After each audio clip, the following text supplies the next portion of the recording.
ces choses sur son corps. Des épées? Et ce qu'il tient dans ses mains, sa tête? Alors c'est sa nouvelle apparence. Pourtant, ce n'est qu'une armure sans corps à l'intérieur. Alors il tente de se remémorer les événements. La secte Kangxin était en train d'être détruite par un démon aux 4 yeux. Les disciples avaient placé leur espoir envers leur seul sauveur. Celui-ci n'est autre que le chef de la secte, Zhang Bao.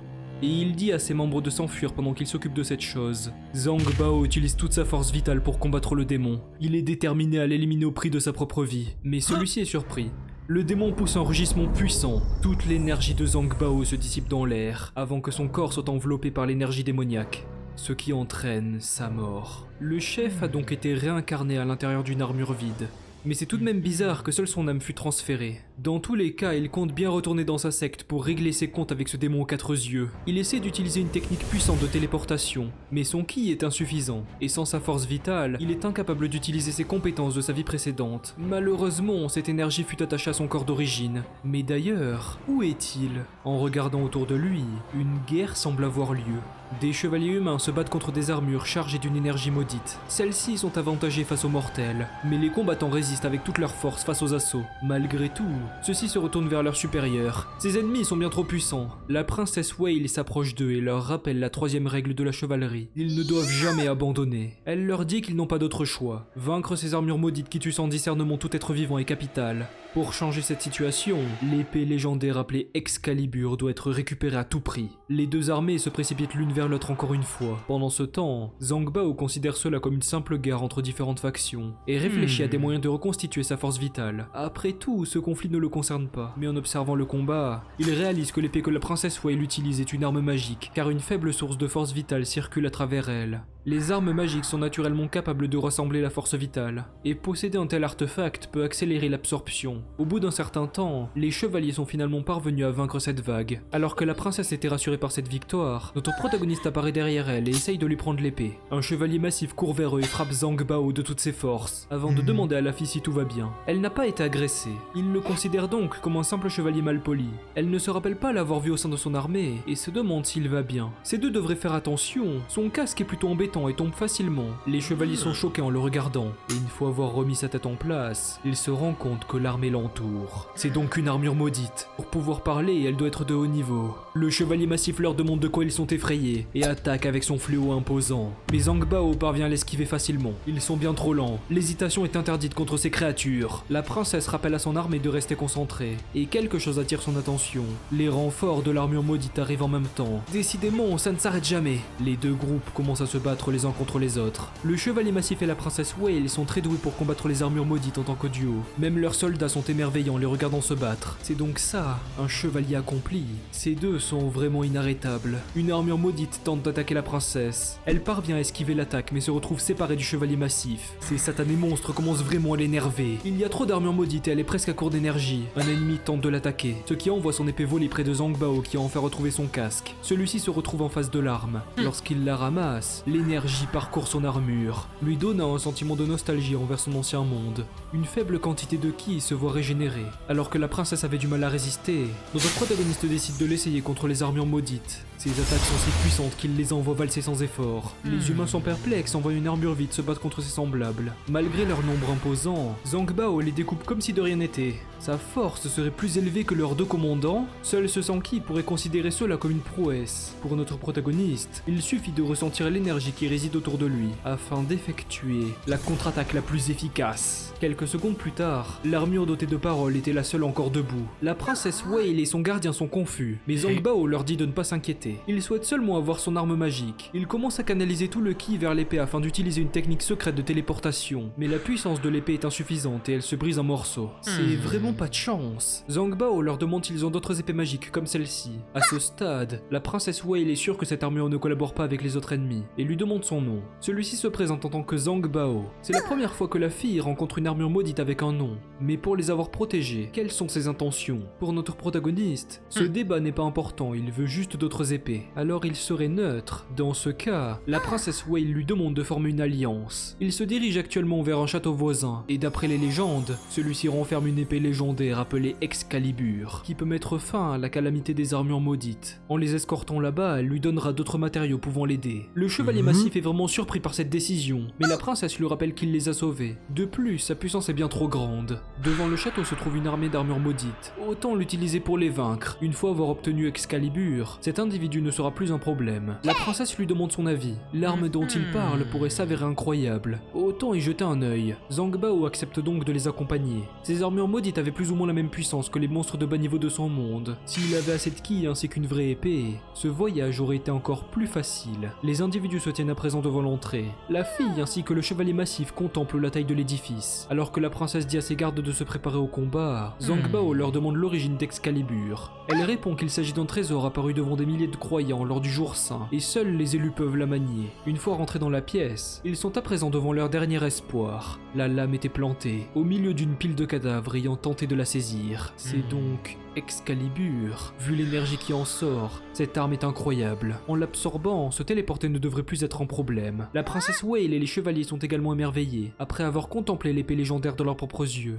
Les récits racontent que seul le Horo a pu la retirer. La princesse Whale sait qu'elle finira comme ses cadavres si elle échoue. Mais cette arme a le pouvoir de sauver le monde, alors son choix est fait. Elle saisit Excalibur, mais celle-ci commence à absorber sa force vitale. Un brasier commence à émaner de la lame. Mais que se passe-t-il? À ce rythme, elle va se faire dévorer. Alors, ce sera un échec. La princesse Whale n'était pas digne de la manier. Zhang Bao fonce vers elle. Il la saisit avant de la repousser vers le chevalier massif. Notre protagoniste commence à canaliser l'énergie d'Excalibur. Les deux étaient choqués en observant une telle prouesse. Les gens de ce monde n'ont vraiment aucune connaissance du ki. C'est pourquoi ils ne peuvent pas contrôler l'arme. Si le ki d'une personne est entièrement absorbé, son corps sera réduit en poussière. Seule la maîtrise de la force vitale permet le maniement de cette épée. Alors que Zhang Bao est occupé à la retirer, il signale à ses acolytes qu'ils devraient rester concentrés. De nombreuses armures maudites les encerclent en ce moment même. Autant s'occuper des ennemis en premier. Le chevalier massif prévient la princesse. Un monstre immense en prenait aux gardes. Il s'agit d'une armure de grizzly maudite qui commence à semer le chaos. Zhang Bao est inquiet pour eux, mais il ne peut rien faire pour le moment. Cette épée n'est pas simple à maîtriser. Il n'avait jamais vu d'arme aussi gourmande par le passé. Celle de la princesse était ridicule comparée à un tel artefact. Mais il n'est autre que le pratiquant de ki le plus puissant de son monde. Rien n'est hors de sa portée. Un bruit attire l'attention de la princesse Whale. Celle-ci est sur le point d'être attaquée par l'armure grizzly alors qu'elle avait baissé sa garde. Mais en une fraction de seconde, la situation fut complètement renversée. Tous les regards étaient portés vers cet individu mystérieux. Lorsque la princesse ouvre ses yeux, elle ne pouvait pas y croire. Ce type a retiré Excalibur. L'arme semble s'être calmée. Elle est à présent sous son contrôle. On dirait que le ki du monde entier se voit absorber à travers cette épée. Et est-ce son imagination? Non.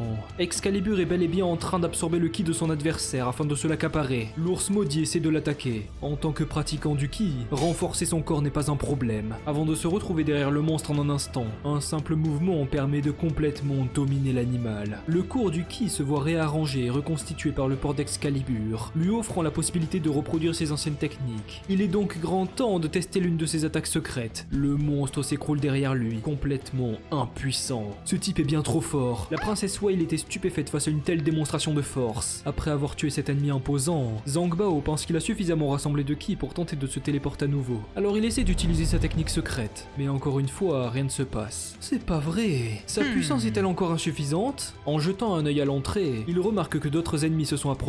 Autant les absorber pour retenter. La princesse Whale le regardait. Pour avoir retiré et utilisé Excalibur aussi facilement, ce type pourrait bien être leur véritable sauveur, ou plutôt, leur nouveau roi. Il est temps d'en finir avec eux. Ses accompagnateurs ne pouvaient s'empêcher de douter face au nombre colossal d'ennemis. Mais s'il hésite maintenant, alors l'entraînement de sa vie passée ne servirait à rien. Comme il le pensait, se battre contribuait à augmenter progressivement son ki. Mais notre protagoniste remarque surtout une aura étrange qui émane des cadavres proches de lui. Un message apparaît, disant qu'il a obtenu un nouveau chevalier et qu'il doit prouver quelque chose. De l'autre côté, l'armée de la princesse Whale fait de son mieux pour se défendre contre les hordes d'armures maudites. La fille remarque de justesse une attaque et parvient à l'esquiver au dernier moment. Encore des armures de grizzly? Leur groupe va se faire décimer à coup sûr. Pendant ce temps, le message était toujours présent. Notre protagoniste en déduit que cela vient de son épée. C'est la première fois qu'il voit un objet capable de communiquer, même s'il oublie que c'est aussi son cas. De toute façon, ce sera sûrement positif s'il parvient à contrôler ce nouveau pouvoir. Alors il accepte sans hésitation. Toutes les armures maudites qui avaient été précédemment vaincues vaincus par Zhang Bao commencent à être ressuscités, et leur ki a également changé de couleur. Le groupe d'humains est à présent encerclé. Les deux armées maudites commencent à s'affronter à la grande surprise de la princesse Whale. Pourquoi sont-ils en train de s'entretuer? Elle finit par remarquer Zhang Bao brandissant Excalibur, et en déduit qu'il contrôle cette armée ressuscitée. C'est plutôt intéressant. Il peut absorber le ki dans chaque armure maudite battue avec l'épée, mais aussi les faire revenir à la vie pour qu'elles se battent pour lui. En l'observant de plus près, la princesse Whale se rappelle de son enfance, alors qu'elle apprenait l'existence du roi des chevaliers. Son mentor lui explique qu'il s'agit d'une histoire transmise à chaque génération. D'après les légendes, cet individu brille de mille feux sur le champ de bataille. Ce héros combine à la fois puissance et gloire, et peut utiliser Excalibur pour fendre les cieux. Voici le roi des chevaliers. La princesse était une enfant à l'époque, alors elle a confondu la personne la plus forte avec le roi, mais son mentor la corrige. Un vrai roi doit avoir de nombreuses qualités en dehors de celles mentionnées. Le chevalier massif lui fait reprendre ses esprits. Cette vision est vraiment choquante. Zhang Bao et les armures qu'il contrôle détruisent tout sur leur passage. La situation a complètement changé. En voyant ça, les soldats humains sont à nouveau motivés pour l'aider. La fille était étonnée en l'observant. C'est comme s'ils agissaient déjà sous ses ordres. À présent, ils devraient avoir rassemblé suffisamment de ki pour une attaque puissante. Un éclair tombe du ciel pour se connecter à Excalibur. En prenant une pose ancestrale, les flammes jaillissent de sa lame pour matérialiser le corps de sa vie précédente en tant que maître de secte. Après avoir regagné son ki, il se sent libre comme l'air. Voici la technique secrète. Appel de l'éclair. Les ennemis sont décimés par une telle puissance. Les soldats se protégeaient face à l'impact. Le roi des chevaliers était capable d'émettre une lueur éblouissante sur le champ de bataille et utiliser Excalibur pour fendre les cieux.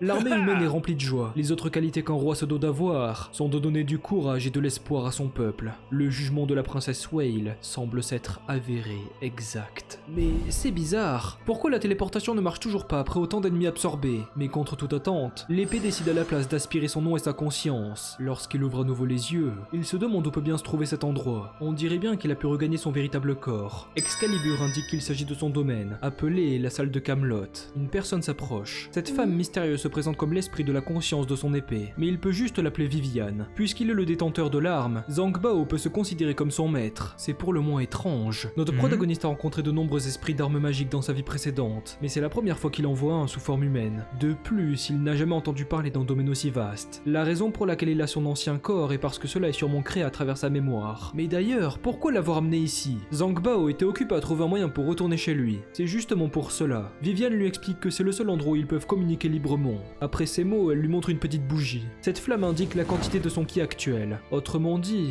il est très faible. Pour pouvoir utiliser la technique de téléportation, celle-ci doit éclairer toute la salle de Camelot. Zhang Bao ne pensait pas que cette technique demandait autant d'énergie. Après tout, il ne l'a jamais utilisée auparavant. Qu'est-ce que Viviane est en train de faire? Il est de son devoir de le masser pour soulager son stress. Bref, dans tous les cas, son objectif n'a pas changé. Il va seulement devoir vaincre plus d'armures magiques. En effet, ces monstres ne pourront rien contre lui, ni même celui à 4 yeux. D'après les légendes, il est le responsable de la calamité de ce monde. Zhang Bao le connaît très bien, alors cet enfoiré se trouve ici.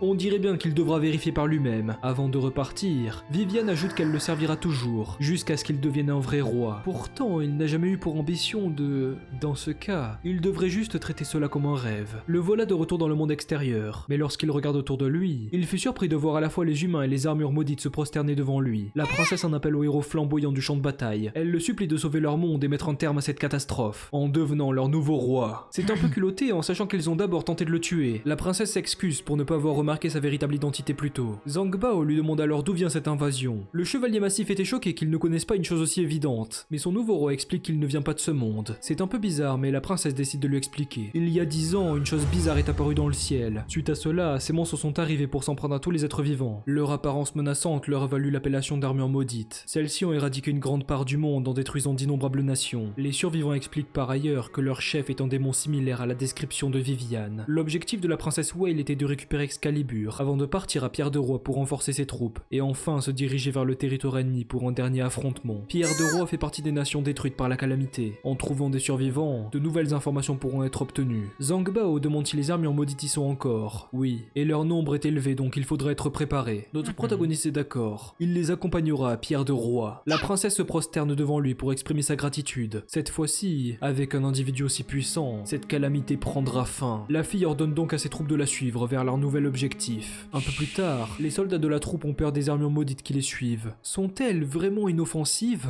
Zhang Bao était quant à lui en position de méditation, se concentrant sur sa respiration. Il tente d'emmagasiner toute l'énergie de son environnement. Même si cette méthode est très lente, elle deviendra intéressante sur le long terme. Viviane lui souhaite à nouveau la bienvenue. C'est la salle de Camelot? Alors la méditation l'a transporté ici de manière indépendante. Et pourquoi il se trouve aussi ici? Viviane le rassure, ils sont tous sous ses ordres. Leur ki s'additionne à celui de Zhang Bao. Comme il peut le remarquer, la bougie brille plus qu'avant. Heureusement que Viviane est là pour lui permettre de se relaxer. C'est sûr qu'avec cette minuscule force, il ne parviendra pas à faire grand chose. Dans son monde d'origine, il serait actuellement considéré comme un débutant. Que se passera-t-il une fois avoir totalement illuminé cet endroit? Mais d'ailleurs, ne peut-elle pas tenir debout toute seule? Viviane explique que c'est sa façon de lui montrer son obéissance totale. Quelqu'un est à sa recherche dans le monde extérieur. Sa servante va donc le ramener. Mais il peut revenir dès que l'envie lui prend. Zhang Bao dit que cette interaction ne lui a pourtant servi à rien. De retour dans le monde réel, un bol était présenté devant lui. Puisque tout le monde se repose, elle a pensé à lui en donner, mais il ne peut pas manger sous cette forme. Sa façon de rassasier la faim est de convertir le ki en nutriments pour son corps. Elle devrait essayer, mais ça n'a pas trop l'air de fonctionner. Au château de Pierre de Roi, des armures maudites s'élancent, mais se font aussitôt transpercer. Zhang Bao vient de gagner de nouveaux sbires, tandis que la princesse le complimente pour ses compétences de combat. Notre protagoniste aimerait savoir ce que sont ses statuts. D'après elle, ce sont les 11 plus grands rois de ces terres. Ces individus se sont réunis ici afin de déterminer le plus méritant d'entre eux. Mais après la calamité, ils se sont volatilisés. En trouver ne serait-ce qu'un pourrait grandement les aider dans leur quête. Zhang Bao remarque des survivants, mais il semble effrayé par quelque chose. Un combattant tente de l'attaquer par surprise, mais il parvient à esquiver. Mais qui est cette personne? Son aura est imposante. Le guerrier tente à nouveau de le trancher. Quelle introduction soudaine. Mais bon, son intervention l'arrange. En venant ici, il a pucé les 50 armures maudites. Son ki a sûrement atteint le second rang, alors autant l'utiliser pour s'entraîner. Mais lorsque le casque de l'ennemi tombe, ils étaient tous stupéfaits en voyant qu'une personne se trouve à l'intérieur. S'agirait-il du roi Roth? Une demi-heure plus tard, la princesse était encore en train de s'excuser. Il n'avait pas de mauvaises intentions. Le roi quant à lui est surpris en voyant ce type capable de contrôler ses monstruosités. Mais il semble en effet inoffensif. Notre protagoniste demande si ce vieillard est vraiment le roi, et la princesse Whale le confirme. Le roi Roth n'est autre que le plus influent des 11, avec pour titre monarque de Pierre de Roi. Celui-ci répond que la fille n'a quant à elle pas changé. Il l'a portée dans ses bras alors que celle-ci était encore bébé. Les chevaliers de l'armée de la princesse sont stupéfaits de voir le roi Roth en personne. Il est très célèbre pour avoir vaincu des centaines d'ennemis seuls et gouverné un quart du continent. D'après les rumeurs disant que les rois avaient disparu, elle pensait qu'il était... Le roi Roth s'excuse pour l'avoir inquiété. Combattre ses armures seules a dû être difficile. La princesse en profite pour lui demander de les accompagner dans leur quête. Avec sa puissance, trouver les autres rois et en finir avec cette calamité sera du gâteau. Son interlocuteur lui avoue la vérité. Les 11 rois ont déjà tenté de former une alliance pour reconquérir leur terre, mais leur armée s'est faite décimer. Il est fier d'elle pour avoir gardé sa détermination. Mais cette calamité ne pourra jamais être arrêtée de la sorte. La princesse était dévastée, en voyant son seul espoir s'envoler directement de la bouche de son roi. D'après lui, il ne reste plus personne d'assez fort pour remplir cet objectif. Les autres rois sont morts depuis bien longtemps. Il est le seul survivant. Ça ne peut pas être possible. Elle ne peut se résoudre à une telle tragédie. Ce n'est pas comme si tout était perdu. Il y a encore des survivants ici, dont lui inclus. Pierre de Roi n'est pas encore tombé. Tant que les statues de ses semblables restent debout, il compte protéger l'histoire de son peuple de tout son cœur. C'est pourquoi il souhaite au moins éradiquer les armures maudites qui se trouvent dans son territoire, afin de fournir un endroit sûr aux survivants. Ce roi est véritablement une personne honorable. C'est plutôt lui qui aurait dû recevoir Excalibur. Quelque temps après, ils amènent les survivants à l'église, qui est l'un des seuls endroits sûrs. Mais ceux-ci ont l'air encore une fois bizarrement effrayés. Ces pauvres habitants ont sûrement des séquelles à cause de cette catastrophe. Mieux vaut ne pas les laisser partir trop loin au cas où. Après tout, une armure maudite se trouve juste ici. Cela doit être insupportable pour eux. C'est étrange. Il ne leur veut pourtant aucun mal. Mais le roi se retourne en lui disant de dégager d'ici. Il a combattu bien trop d'armures maudites pour savoir à quel point elles sont vicieuses. Même si la princesse semble l'avoir accepté, ce ne sera jamais son cas. Imiter les humains ne fera pas de lui l'un d'entre eux. Il tranchera sa tête au moindre signe d'hostilité. C'est dommage. Ils viennent à peine de se rencontrer. Mais vu son apparence, il ne peut rien y faire. Quelques instants plus tard, le groupe est presque arrivé jusqu'à l'église. Ils ont de la chance pour ne pas avoir rencontré d'ennemis sur le chemin. C'est normal. Le roi Zhang Bao s'est occupé de détruire toutes les armures des environs. La princesse le remercie pour travailler si dur. Mais ça ne le dérange pas. Et espère ne pas trop apeurer les citoyens. Il a même retiré son armée. La fille repense à son interaction quelques minutes plus tôt. Elle lui a demandé pourquoi l'aider malgré les paroles du roi. Cette personne se doit de mettre sa vie en péril pour protéger son peuple. Comment pourrait-il lui en vouloir? De plus, les survivants aident à les attirer ici, ce qui lui permet d'amasser encore plus de ki, même si maintenant ils sont beaucoup trop faibles pour lui. Une armure tente de l'attaquer par derrière, mais il parvient à esquiver. En regardant cette étrange l'étrange spécimen, il en déduit que celui-ci est clairement différent des autres. Il sait même utiliser des armes, mais bon, sa force reste tout de même insuffisante face à lui. Alors que Zhang Bao s'apprêtait à absorber le ki suite à sa victoire, il remarque que quelqu'un se trouvait à l'intérieur de l'armure. En demandant aux autres, le roi Roth explique qu'il s'agit d'une armure maudite possédée. Les armures maudites sont vides à l'état normal, mais lorsqu'elles trouvent un corps vivant approprié, elles en prennent le contrôle et deviennent plus puissantes en absorbant l'énergie vitale de la personne possédée. En aspirant le ki, il aurait pu le libérer de son emprise, mais son énergie semble déjà totalement vidée.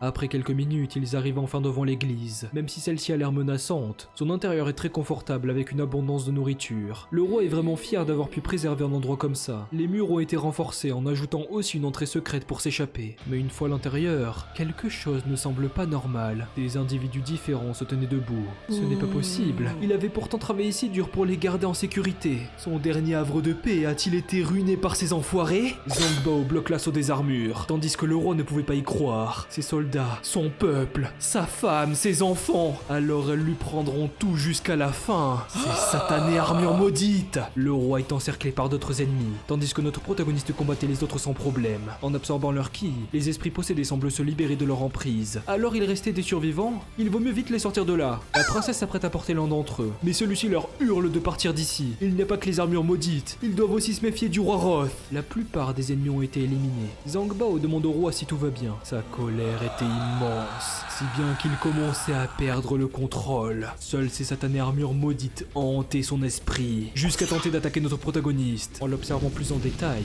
de l'énergie démoniaque émane à présent de son corps. Tandis que la princesse tentait de comprendre son état, le survivant explique que sa personnalité a changé depuis son retour du conflit. Il a tout d'abord promis aux habitants une vie heureuse en sécurité, pour à la place les faire regarder se faire posséder par les armures maudites qu'il a rassemblées ici. La princesse Wei n'en revenait pas, mais maintenant, elle comprend pourquoi les citoyens étaient terrifiés. Zhang Bao n'en était pas la cause. Notre protagoniste imagine qu'il est aussi devenu une armure possédée. Cet équipement maudit est à un niveau bien supérieur comparé à ses adversaires précédents. Le roi Roth exécute une attaque tranchante sur Zhang Bao, mais ce dernier parvient à l'esquiver. Vu le fait qu'il continue à exprimer sa haine des armures maudites, une faible partie de sa conscience semble encore intacte. Ça va lui faciliter la tâche. Les deux combattants se font à présent face. Qui gagnera cet affrontement décisif? Le combat fait rage. Les deux épéistes se rendent coup pour coup, mais les attaques de Zhang Bao demeurent inefficaces. La transformation du roi lui a octroyé un ki défensif très épais. Des armes poussent à présent sur son dos alors qu'il prépare une attaque. Notre protagoniste est fracassé sur un mur suite à sa charge. Les témoins étaient terrifiés. Ce monstre n'est certainement pas leur roi. C'est donc une technique d'armure tortue. Le fait qu'elle puisse être utilisée à la fois offensivement et défensivement est plutôt embêtant. Autant lui montrer l'étendue de ses pouvoirs. Notre protagoniste utilise la technique de la coupe volante, mais il est tout d'abord repoussé. Sa défense est vraiment élevée, mais il ne se décourage pas et tente à nouveau l'attaque. Alors qu'il continue à le rouer de coups, il lui rappelle qu'il fut un roi honorable par le passé. En tant que maître de secte au destin tragique, il peut le comprendre. Mais pourquoi s'est-il retrouvé dans cet état? Dans tous les cas, il compte bien le réveiller. Zhang Bao le frappe de toutes ses forces alors que la garde du roi est baissée. Les deux sont restés immobiles un court instant avant que leur armure se brise. Mais ce n'est rien pour notre protagoniste qui parvient à se recomposer grâce au ki. Il est à présent temps de donner le coup de grâce. Voici la technique secrète de Kang Xin, la tombée du tonnerre. Zhang Bao sort victorieux du combat alors que son adversaire s'écroule au sol. On dirait bien que l'épée d'Excalibur est en train d'absorber le ki du roi Roth. Mais pas seulement. Des fragments de sa mémoire semblent aussi être présents. Le souverain se lamentait du fait que même la coalition des 11 rois n'a rien pu faire face aux forces ennemies. Continuer le combat ne mènera rien d'autre que des morts supplémentaires. Il ne peut pas mourir ici. La survie de son peuple est primordiale. Le roi s'apprête donc à retourner d'urgence sur sa terre natale. De retour à son château, ses soldats s'exclament. Les armures maudites ont assiégé cet endroit. En tant que roi, son devoir est de les protéger. Mais les ennemis sont bien trop nombreux. Après en avoir tué par milliers, il réalise qu'il est à présent le seul humain encore en vie. Si c'est vraiment le cas, il doit tout faire pour protéger les statues. Même s'il ressent un pouvoir étrange qui sommeille en lui, son objectif ne change pas. Il détruira toutes les armures maudites. Ces personnes qui semblent constamment l'observer.